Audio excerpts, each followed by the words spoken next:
Alright, just got done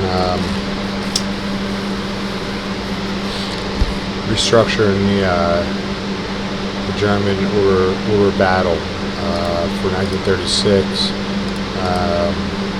I actually had to look into each division as separate, respectively, from the other to gather this insight. But I did it quickly. I did it in a reference format, meaning I went to each page and I knew exactly what portion of information I was looking for, so I didn't really spend too much time doing it. But I am going to go back and review, because there is a nice article on each division and how they served throughout the war, and that's pretty interesting. So I have that to kick around, to schmooze at my leisure at a later time. Anyway, it was pretty accurate. Typical German division, from what I've gathered from looking at the way these divisions are structured, is you got an infantry, you got 3 to 4 regiments within a division, infantry soldiers, and there is 3 battalions per regiment. So most of their divisions will be made up of 9 soldier battalions, infantry soldiers. That would kind of,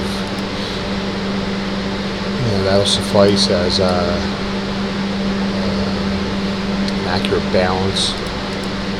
More or less, the units are defined as battalions in the game, so 9 would equal 3 regiments. So that's the 1st Division, and that's in Insterburg. It was Königsberg originally, which is just north of Insterburg, or north, slightly northwest. But I can't really tell you, to be completely honest, because my map isn't centered on the correct axis. It's skewed to fit in the game's resolution requirements. It's not something I do. This is how the game is. It's how it has to be. So I kind of get like a little boggled up with that kind of time, because I look at that map almost equally as much as I do real maps.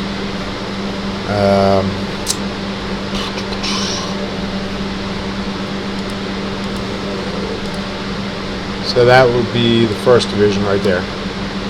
2nd Division, all the locations are identified for as far as where their operational headquarters were. These regiments or battalions were not always allocated in the same exact locations as a group.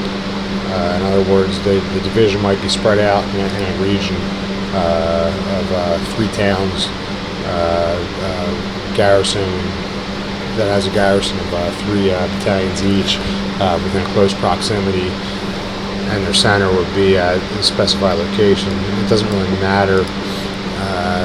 It's better that I have it this way in the game, as far as sticking to the one central location for the entire division, because it keeps things fucking organized, and it makes it nice when you can deploy your units and you have complete divisions already assembled at 25 locations, and you don't have to, especially in my case where I'm testing the game a lot, you don't have to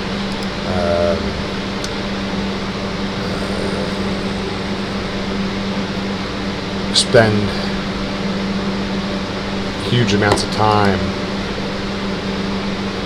organizing video game armies so you can properly test the data you've written. So I got that squared away now in my Warbat, and that's nice, because I'll be able to just kind of fly through certain aspects of the opening phases of the game without really having to think about setting crap up, so I'm able to effectively test events and stuff I've written in the game that I'll have to trigger. And in order to accomplish those events, I'll have to have an organized army, and that's already done that. For, this is about half of it. I'll be able to double this in size by the time World War II kicks off, if not more.